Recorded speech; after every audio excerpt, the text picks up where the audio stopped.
Ladies and gentlemen, this is your captain speaking. Bienvenue sur Rogue H.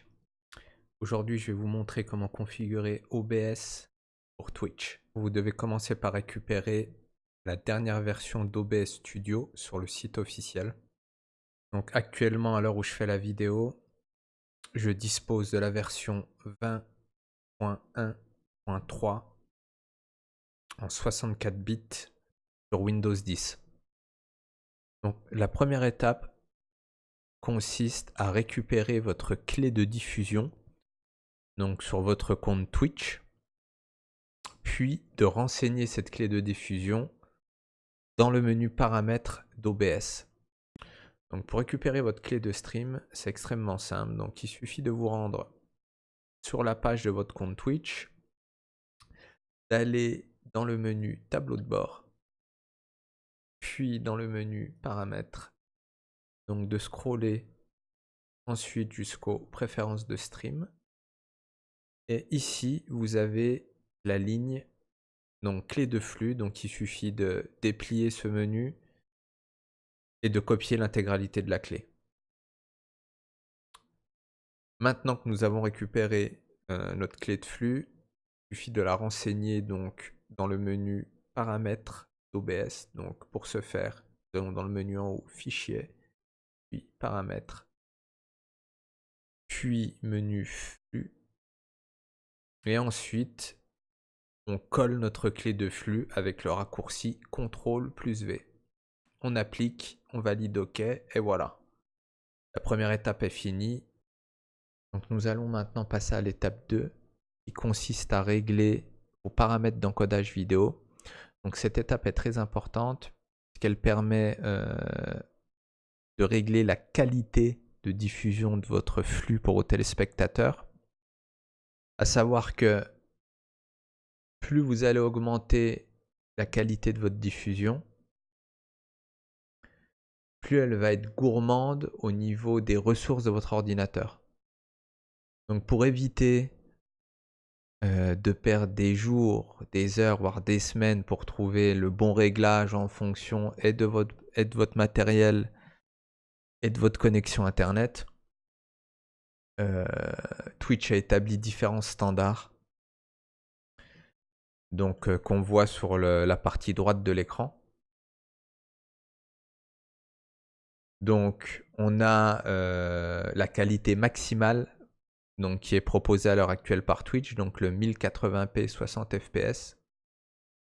Donc pour obtenir cette qualité de diffusion, Twitch conseille donc un bitrate qui va de 4500 à 6000 kilobops. Donc le bitrate correspond à votre bande d'envoi sur votre connexion internet, donc votre bande d'upload. Donc déjà, si vous voulez diffuser en 1080p fps et que vous n'avez pas un minimum de 4500 kilobops sur la bande d'envoi, donc 4 mégas 5 environ, c'est pas la peine, c'est impossible. Et il faut prendre en compte que le téléspectateur qui va regarder votre flux vidéo, si vous diffusez en 1080p 60 fps, il faut que lui aussi il ait une connexion assez puissante pour pouvoir regarder votre diffusion sans accroc ou sans de buffering, c'est-à-dire le petit rond qui cherche sur la page. Donc voilà, généralement, tant que vous n'avez pas l'affiliation ou le partenariat, vaut mieux éviter le 1080p 60 fps et rester sur ce qu'on appelle le golden point, donc le 720p 30 fps, qui permet d'avoir une qualité HD avec une fluidité correcte et qui demande un tout petit bitrate, donc une toute petite bande d'envoi, donc un minimum de 2 à 2 mégas 5.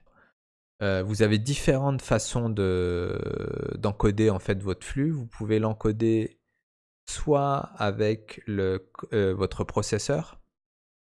Donc à ce moment-là, vous allez utiliser le codec X264. Vous pouvez encoder votre flux vidéo soit avec votre processeur graphique, donc par exemple pour NVIDIA, donc pour les cartes graphiques NVIDIA, On va utiliser l'encodeur NVENC, donc en H264. Ou en dernier lieu, vous pouvez utiliser le processeur graphique intégré à votre processeur. Donc pour les Intel, on appelle ça les IGP, donc les processeurs graphiques intégrés au processeur. Et on utilise à ce moment-là l'encodeur QuickSync. Donc, pour entrer les spécifications établies par Twitch, selon la qualité que vous aurez choisi pour stream, il suffit d'aller dans le menu en haut à gauche, fichier, paramètres, puis de se rendre dans le sous-menu sortie. Et donc voilà, c'est ici qu'on va régler donc nos paramètres d'encodage. Donc moi actuellement, j'encode avec le processeur de ma carte graphique, donc NVENC, carte graphique Nvidia. Donc j'ai sélectionné en encodeur NVENC. Ensuite, pour le contrôle du débit, Twitch conseille donc un débit constant, donc du CBR, donc du constant bitrate. Le débit est donc moi, comme je stream dans la qualité maximale en 1080p 60 fps, donc je mets le débit maximal recommandé par Twitch, donc 6000. Ma connexion, bien sûr, le permet. Ma connexion internet le permet, sinon je serai obligé de descendre le bitrate et donc de descendre la qualité de diffusion. Donc l'intervalle d'image clé, donc Twitch recommande un keyframe de 2 secondes. Donc ici, vous rentrez 2 secondes. Alors le pré-réglage, donc pour l'encodeur NVENC, celui qui permet d'avoir la meilleure balance entre et la fluidité et la qualité, c'est ce réglage-là, faible latence, haute qualité. Donc il vous permet dans les jeux, par exemple, où vous avez beaucoup de mouvements ou quand vous tournez beaucoup la caméra, d'avoir le moins de pixelisation possible par rapport aux autres menus qui sont proposés, c'est le plus performant. Donc voilà pourquoi j'ai mis ce pré-réglage. Ensuite le profil, alors vous avez le choix entre high et main.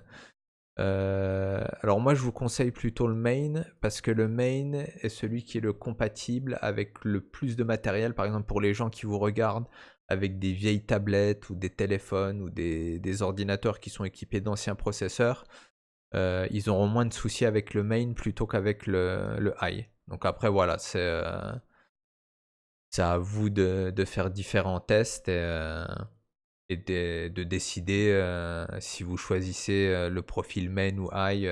Voilà, simplement quand vous commencez et que vous n'avez pas accès au serveur de transcodage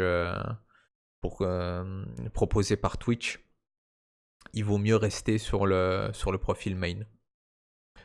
Ensuite, donc ça c'est le niveau de l'encodeur, donc pour le NVENC. Donc là, Twitch propose un niveau d'encodage différent selon la qualité que vous choisissez. Vous voyez, par exemple, pour le 1080p 60 fps, il nous propose de mettre le H264 en 4.2.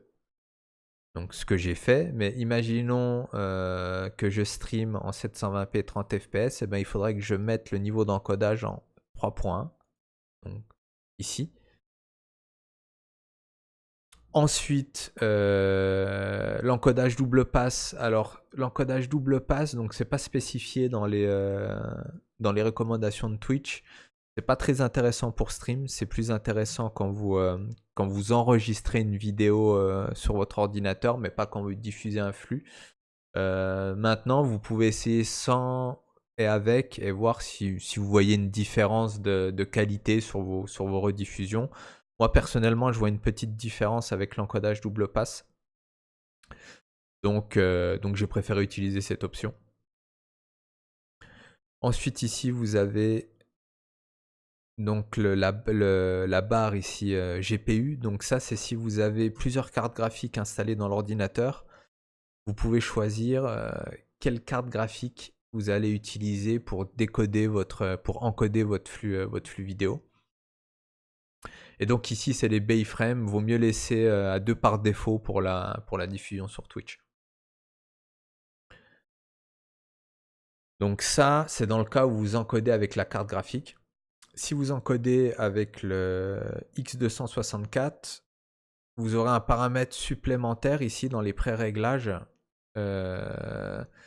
donc qui va vous permettre de régler la vitesse ou la lenteur d'encodage. Donc plus l'encodage est lent, mieux la qualité est, mais plus c'est gourmand en ressources.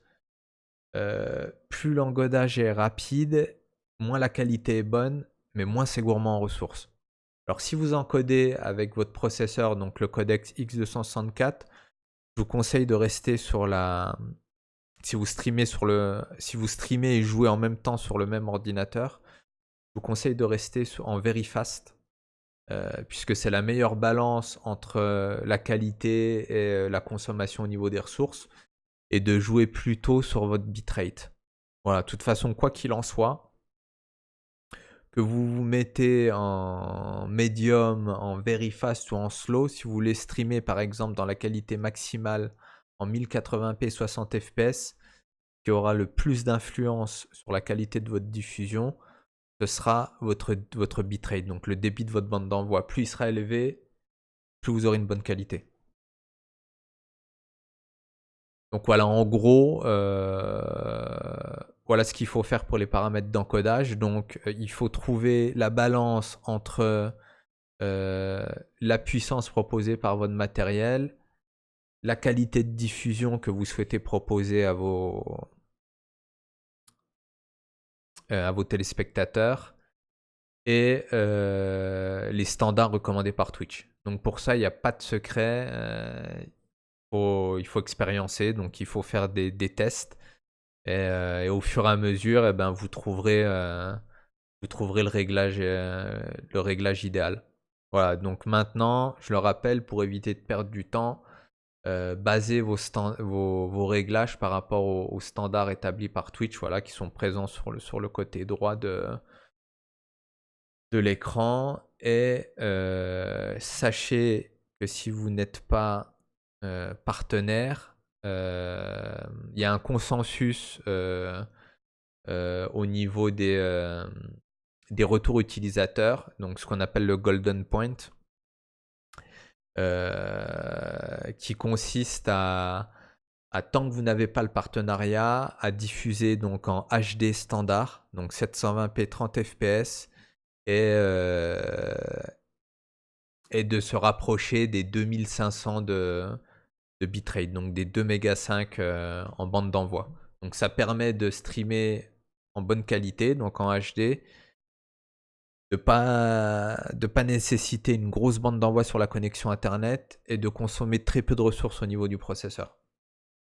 Donc voilà, c'est un des standards les plus utilisés sur Twitch. Et tant que vous n'avez pas le partenariat, vaut mieux commencer avec ce réglage et puis au fur et à mesure après affiner et faire en fonction de l'évolution de votre chaîne. Donc maintenant on peut passer à l'étape 3 qui concerne les réglages audio. Donc toujours dans le menu fichier paramètres, sous-menu audio.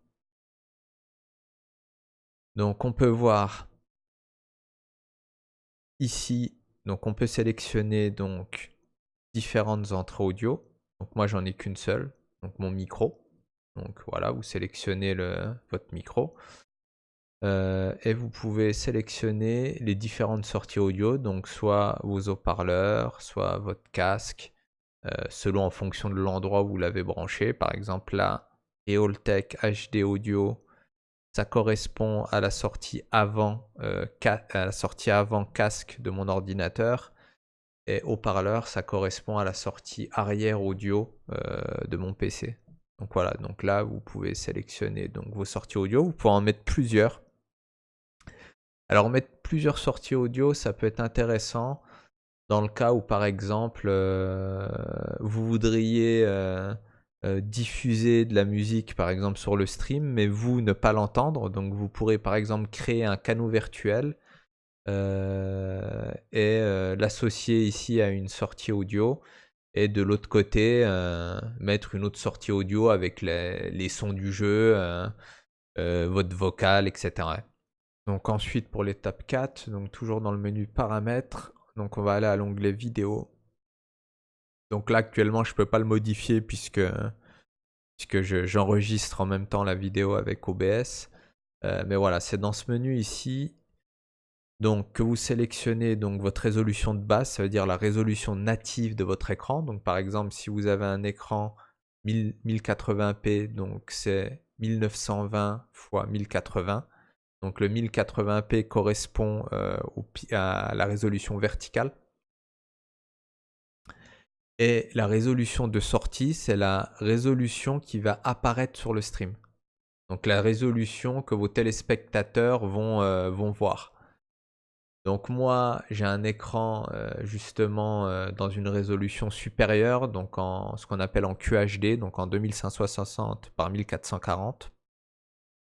Simplement, pour les téléspectateurs, je veux que eux, ils aient un affichage en 1920 x 1080, donc 1080p, puisque c'est la résolution standard, c'est-à-dire la résolution que tous les utilisateurs ont en majorité sur Internet.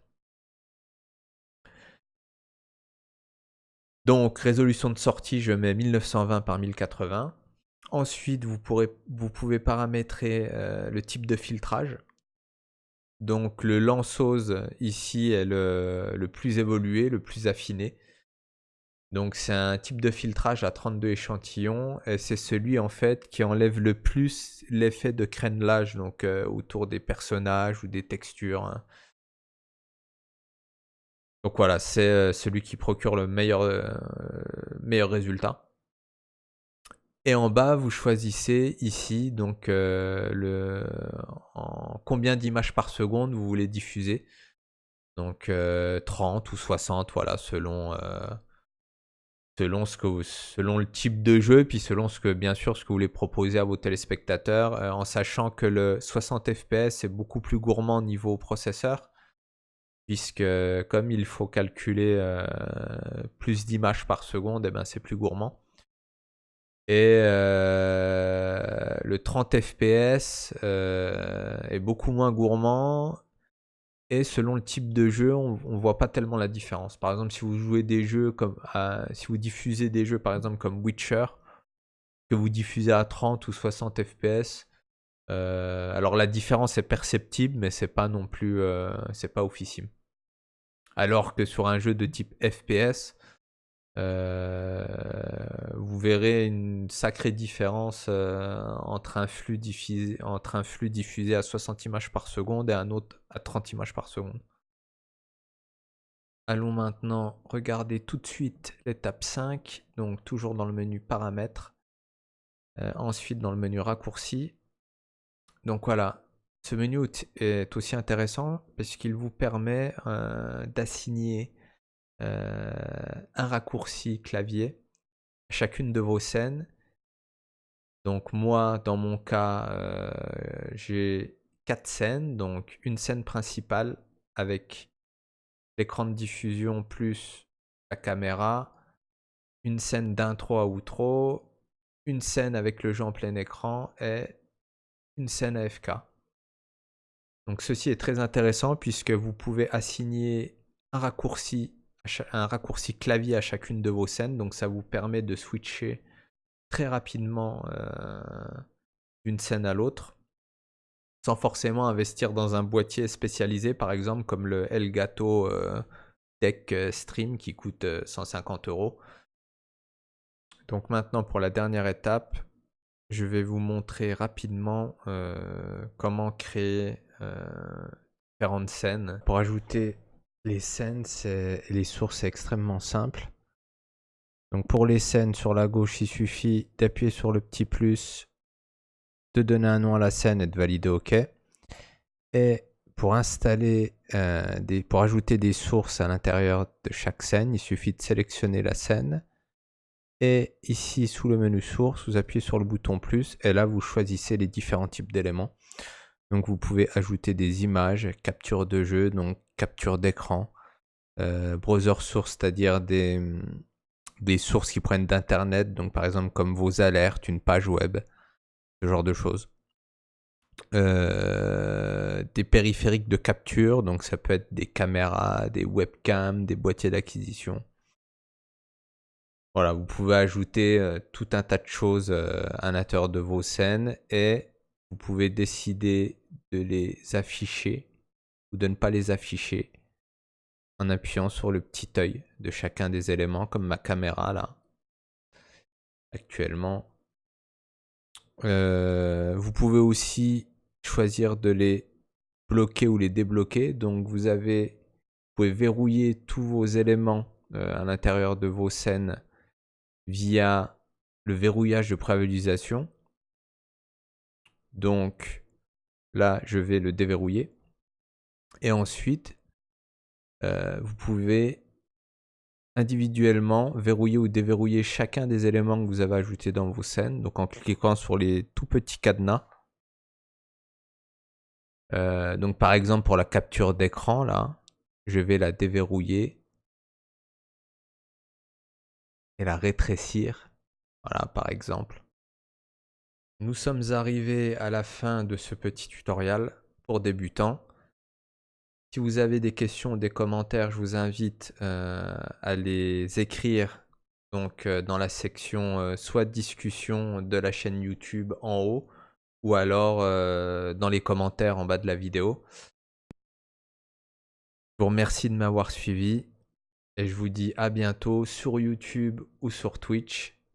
Ciao, ciao.